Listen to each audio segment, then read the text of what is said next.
Hello viewers, আসসালামু আলাইকুম। গ্যাসের চুলায় আজকে 20 জনের জন্য তেহারি রান্না করেছি। সকালবেলা একটু টেনশনে পড়ে যাই, একা 20 জনের জন্য তেহারি কিভাবে গ্যাসের চুলায় রান্না করব। তবে আলহামদুলিল্লাহ পারফেক্টলি রান্না করতে পেরেছি। এই তেহারি রান্না আপনাদের সাথে শেয়ার করছি। তেহারি রান্নার জন্য প্রথমে এখানে একটি বড় হাঁড়ি নিয়েছি আর এর ভেতরে 2 কেজি পরিমাণ মাংস দিয়ে দিচ্ছি। মাংসটা ধুয়ে তারপর ভালো করে চিপে পানি ঝরিয়ে নিয়েছি। এখানে গরু বা খাসির যে কোনো মাংস ইউজ করলেই হবে। এর ভেতর লবণ দিয়ে দিয়েছি 1 টিস্পুন।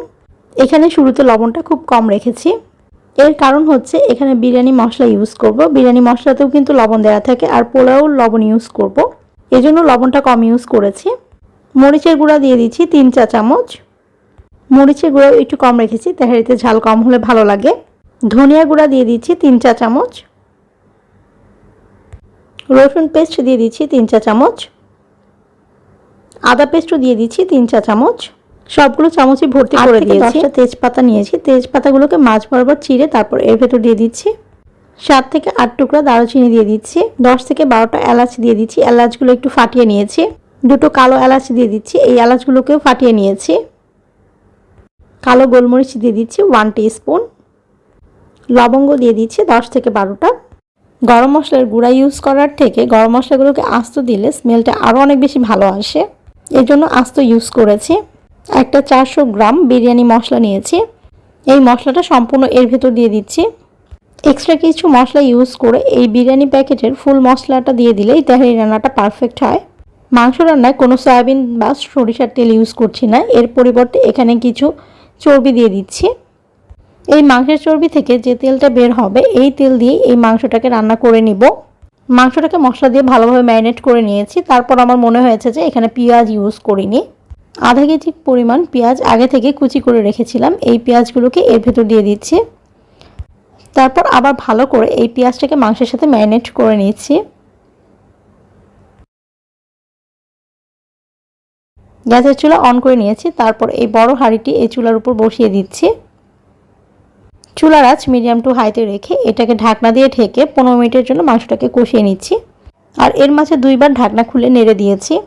15 মিনিট পর মাংসটা কষানো হয়ে গেলে এর ভেতর পানি দিয়ে দিচ্ছি 1 কেজি পরিমাণের মতো। এখানে গরম পানি ইউজ করেছি, গরম পানি ইউজ করলে মাংসের টেস্টটা ভালো থাকে। এরপর এটাকে ঢেকে মাংস সিদ্ধ হওয়া পর্যন্ত রান্না করে নিচ্ছি। মাংসটা সিদ্ধ হতে হতে এর মাঝে পোলাওটা তৈরি করে নিচ্ছি। এর জন্য একটা ননস্টিক হাঁড়ির ভেতরে আধা কেজি পরিমাণ পেঁয়াজ কুচি দিয়ে দিয়েছি। এই পেঁয়াজের ভেতরে তেল দিয়ে দিচ্ছি 250 ml এর মতো। এখানে সয়াবিন তেলটা ইউজ করা ভালো, সরিষার তেল ইউজ করলে একটা গন্ধ আসতে পারে সরিষার তেলের। তেহারি রান্নার ক্ষেত্রে পেঁয়াজটাকে কাঁচা রাখা যাবে না, পেঁয়াজটাকে ভেজে লাল করে নিতে হবে। পেঁয়াজটার কালার চেঞ্জ হয়ে যখন এরকম লালচে কালার হয়েছে তখন বুঝতে হবে যে পেঁয়াজটা ভাজি হয়ে গেছে। পেঁয়াজটা ভাজি করে নেওয়ার পর এর ভেতরে চাল দিয়ে দিচ্ছি 2 কেজি পরিমাণ। চিনি গুঁড়া চাল আগে থেকে ধুয়ে পানি ঝরিয়ে রেখেছিলাম। নর্মালি তেহারি রান্নায় চাল যতটা হয় মাংস তার ডাবল হয়, কিন্তু আজকে তেহারি রান্নায় মাংস আর চাল সম পরিমাণ নিয়েছি। মাংস নিয়েছি 2 কেজি পরিমাণ, চালটাও নিয়েছি 2 কেজি।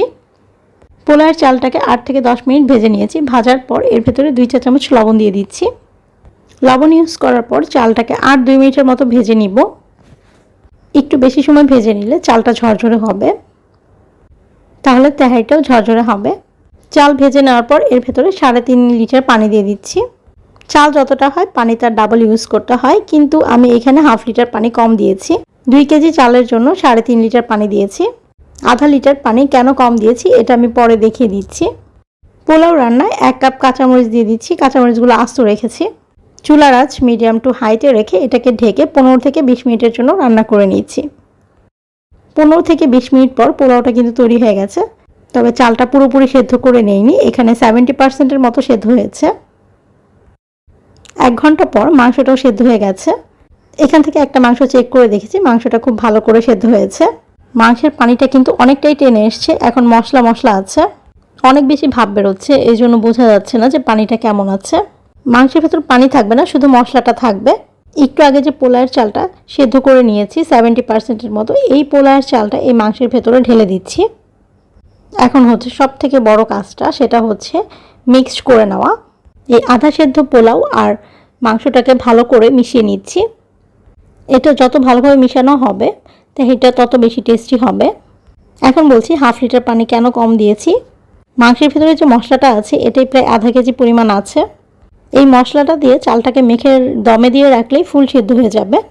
চুলায় একটি রুটি বানানোর তাওয়া বসিয়ে নিয়েছি। এই তাওয়াটিকে হাই হিটে 5 মিনিটের জন্য রেখে গরম করে নিয়েছি। এই তাওয়ার উপর তেহারির বড় হাঁড়িটিকে বসিয়ে দিচ্ছি। তাওয়ার উপর এভাবে দমে দিয়ে রাখলে তেহারি কখনোই নিচ থেকে পুড়ে যাবে না। হাঁড়িটিকে ঢেকে দিচ্ছি। চুলার ফ্লেম একদম লোতে রেখেছি, দেখতেই পাচ্ছেন যে কতটা লোতে। এভাবে রেখে আধা ঘন্টার জন্য এটাকে দমে দিয়ে রেখেছিলাম। আধা ঘন্টা পর তৈরি হয়ে গেছে পারফেক্ট একটা ঝরঝরে তেহারি।